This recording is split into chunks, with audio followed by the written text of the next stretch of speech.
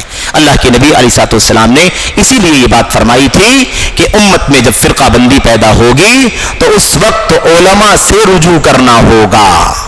علماء سے رجوع کرنا ہوگا. علماء آپ کو ہم کو بچائیں گے فتنوں میں پڑنے سے. اللہ تعالیٰ نے انہیں انبیاء کا وارث بنایا ہے. جو مشن انبیاء کا تھا, اب نبی دنیا میں تو نہیں آئیں گے, لیکن یہ علماء آپ کو ہم کو نبوت کے مشن کی رہنمائی کریں گے. تو بچنے کا راستہ یہ ہے. مسلمان حکمرانوں کی غلطیوں پر نوجوانوں کو خروج پر ابھارا جاتا ہے, اس کا کیا حل ہے؟ یہی خارجی لوگ ہیں, رافضی لوگ ہیں, یا جو المسلمون کے لوگ ہیں, یا ایسی جماعت اسلامی کے فکر کے لوگ ہیں, یہی لوگ یہ کام کرتے ہیں. ان سے دوری اختیار کریں, سلفی منہج کے علماء سے اپنے آپ کو جوڑیں. سلفیت اخوانیت سے گرا ہوا ہے, ان کے چالوں اور سازشوں سے کیسے بچا جائے گا؟ یہ سوالات بہت اہم ہیں, کسی اور موقع کے لیے رکھیں تاکہ اس پر تفصیلی گفتگو کی جائے, ہے نا, اور اس کے سارے پہلوؤں کو اجالا کیا جائے. اس میں کوئی شک نہیں ہے کہ سلفیت اخوانیت سے گھرا ہوا ہے. یہ افسوسناک بات ہے کہ واقعی اس وقت سلفیت کو اخوانیت کی چادر میں لپیٹنے کی کوشش کی جا رہی ہے, اور اس کا ایک اصطلاحی لفظ ہے, وہ لفظ ہے سروریت. کیا ہے وہ؟ سروریت. سروریت بھی خارجیت ہے, سروریت بھی اخوانیت ہے, سروریت بھی مودودیت ہے, سروریت بھی قطبیت ہے. لیکن اس کو کیا ہے اس کا فرق تھوڑا سا یہ ہے کہ یہ لوگ سلفی اور اخوانی دونوں میں تال میل بنا کر کے آگے لے جانے کی کوشش کرتے ہیں, انہیں کو سروری کہا جاتا ہے. تو اسی لیے جو آپ نے لکھا ہے, جس نے بھی لکھا سلفیت اخوانیت سے گھرا ہوا ہے, صحیح بات ہے. اس طرح کی فضا, یہ سروری لوگ ہیں. ان کے سازشوں سے بچنے کے لیے سلفیت کا مشن سلفی علماء سے سیکھیں اور جڑیں. منہج کی اہمیت اور اسے غفلت کرنے کا انجام یہی ہے, نولہ ما تولا. انجام کیا ہے؟ نولہ ما. دو انجام ہے, دنیا کا انجام اور آخرت کا انجام. دنیا کا انجام کیا ہے؟ نولہ ما تولا. کیا فرمایا اللہ تعالیٰ نے؟ وَيَتَّبِعْ غَيْرَ سَبِيلِ الْمُؤْمِنِينَ. مسلمانوں کے, مومنوں کے راستے کو چھوڑ کر دوسرے راستے کی پیروی, صحابہ کرام کے راستے کو چھوڑ کر فلاں فلاں فلاں فلاں فلاں راستے پر چلنا, اس کا انجام کیا ہوگا؟ نولہ ما تولا. جدھر مڑے گا ادھر ہی موڑ دیں گے. اس ادھر فرقے کی طرف مڑا, اللہ ادھر موڑ دے گا, ادھر مڑا ادھر موڑ دے گا, ادھر مڑا ادھر موڑ دے گا. وَنُصْلِهِ جَهَنَّمَ. اور آخرت میں جہنم. تو دنیا میں جہاں بھٹکنا چاہے گا اللہ چھوڑ دے گا. رافضی ہونا چاہتا ہو جائے, خارجی ہونا چاہتا ہو جائے, صوفی ہونا چاہتا ہو جائے, اور عقل پرست ہونا چاہتا ہو جائے, اللہ موڑ دے گا. اور آخرت میں خطرناک انجام ہے. آخری بات, جدید زمانے میں اور آج کے دور میں برادر کا علم سیکھنا, بدر سے علم سیکھنا اور فتویٰ دینا اور سلف کا طریقہ علم حاصل کرنا, یہ اس وقت کے فتنوں میں سے ایک فتنہ ہے. علم اہل علم سے حاصل کرو. ایک کام قاعدہ ہے بھائی, وائرنگ کا کام ایکسپرٹ وائر مین سے کراتے ہو, فرنیچر کا کام ایکسپرٹ کارپینٹر سے کراتے ہو, ہے کہ نہیں, اور بلڈنگ کا کام اچھے ایکسپرٹ آرکیٹیکٹ کو دیتے ہو. ایسے ہی, اور بہت مطلب یہ مثال سمجھانے کے لیے ہے, ورنہ دین اور عقیدے کے معاملے میں دنیا کی مثال دینا بھی دین کی تنقیص ہے, لیکن سمجھانے کے لیے یہ بات کہی جا رہی ہے. اس لیے اللہ واسطے دین کا علم دین کے ایکسپرٹ سے سیکھو, اور باریکی میں جاؤ, دین میں عقیدے کا علم عقیدے کے ایکسپرٹ سے سیکھو, منہج کا علم منہج کے ایکسپرٹ سے سیکھو, فقہ کے مسائل کا علم فقہ کے ماہرین سے سیکھو, تاریخ کا علم تاریخ کے ایکسپرٹ سے سیکھو, فرائض کا علم فرائض کے ایکسپرٹ سے سیکھو, جیسا کہ اللہ کے نبی علیہ السلام نے اپنی حدیثوں میں اس کی رہنمائی فرمائی ہے. یہ آخری بات ہے, بالکل آخری بات, آخری سوال ایک یہ ہے, وطن پرستی نیشنلزم اسلام کی نظر میں کیا ہے؟ اسلام کی نظر میں نیشنلزم یہ ہے کہ اللہ تبارک و تعالیٰ کے دین پر مسلمان قائم رہے. دنیا میں کسی بھی نیشن کا, کسی بھی نیشنل, کہیں کا بھی نیشنل ہو, ہے نا, قومی آدمی ہو, چاہے قوم ہند ہو, قوم پاکستان ہو, قوم عرب ہو, قوم عجم ہو, قوم یورپ, کوئی بھی دنیا میں کہیں بھی رہتا ہو, کسی بھی ملک میں, وطن میں, دین سب سے پہلے ہے. دین سب سے پہلے. ہم کہیں بھی رہیں گے اپنے عقیدے سے سمجھوتا نہیں کریں گے. یہ دھرتی اللہ کی ہے, یہ آسمان اللہ کا ہے. یہ اللہ نے دنیا اس لیے بنائی تاکہ اللہ کی دھرتی پر, اللہ کے آسمان تلے توحید کا پرچم لہرائے. آخری دین قرآن کریم کا دین ہے, نبی کی سنت کا دین ہے. یہ اس دنیا کے اندر آباد ہو, اسی دین پر ہمیں قائم رہنا ہے. اس کا سب سے پہلے خیال کرنا ضروری ہے, اس کو آپ ڈیمیج نہ ہونے دیں, اور پھر کسی ملک اور کسی قانون کو آپ فالو کریں, کوئی حرج کی بات نہیں. جب تک کہ آپ کا دین نہ جائے, آپ کا عقیدہ نہ جائے, تب تک آپ فالو کریں. اب مثال کے طور پر آج عقیدے کا مسئلہ ہی چل رہا ہے. ہم اپنے اس ملک میں, وطن میں, جو ہمارا وطن ہے, پیارا وطن ہے, عزیز وطن ہے, ہم سے ایک بہت گہرا ربط ضبط اور محبت ہے اس وطن سے, ہے کہ نہیں. لیکن آج حالت کچھ ایسی بنائی جا رہی ہے کہ مسلمانوں کے عقیدے کو, ان کے ایمان کو, ان کی توحید کو کیا کر دیا جائے, برباد کر دیا جائے. مسلمانوں کو سمجھنے کی ضرورت ہے, وطن سے محبت, اس کے آئین قانون کو فالو کرنا اپنی جگہ پر, اس سے بغاوت نہ کریں، دشمنی نہ کریں، عناد نہ کریں، لیکن اللہ کی توحید کو، نبی کی سنت کو، دین کو کبھی ضائع نہ ہونے دیں۔ ہم ملک کے قانون کو جو مانتے ہیں ملک کا قانون سمجھ کر کے مانتے ہیں، قرآن و سنت سمجھ کر کے نہیں مانتے۔ بہت سارے لوگ اعتراض کرتے ہیں نا، وَمَن لَّمْ يَحْكُم بِمَا أَنزَلَ اللَّهُ فَأُولَٰئِكَ هُمُ الْكَافِرُونَ الظَّالِمُونَ الْفَاسِقُونَ۔ جو لوگ اللہ تعالیٰ کے اتارے ہوئے فرمان سے فیصلہ نہیں کرتے وہ کافر ہیں، فاسق ہیں، ظالم ہیں۔ تو آپ لوگ ہندوستان کا قانون کیوں مانتے ہو؟ ان کو بتاؤ، ہم اس ملک میں رہتے ہیں، ہمارا وطن ہے، ہر ملک میں جہاں بھی انسان رہتا ہے وہاں کا قانون فالو کرتا ہے۔ ہم یہاں کا قانون اس لیے مانتے ہیں کہ اس ملک کا قانون ہے، ہم اس کو دین اور عقیدہ سمجھ کر کے نہیں مانتے، ہم وفادار شہری ہیں۔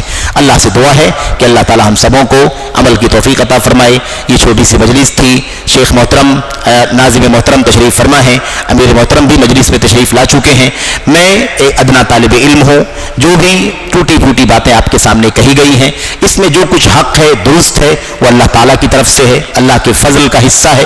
جو کچھ غلط ہے، باطل ہے اور بے بنیاد ہے، وہ سب میری طرف سے ہے، شیطان کی طرف سے ہے۔ میں اللہ تبارک و تعالیٰ سے توبہ کرتا ہوں، استغفار کرتا ہوں۔ اللہ تعالیٰ ہم سب کو حق جاننے کی، حق پر عمل کرنے کی، حق پر ثابت قدم رہنے کی اور حق کی دعوت دینے کی توفیق عطا فرمائے، آمین رب العالمین۔ وصلی اللہ وسلم وبارک علی نبینا محمد وعلی آلہ وصحبہ اجمعین۔ والسلام علیکم ورحمۃ اللہ وبرکاتہ۔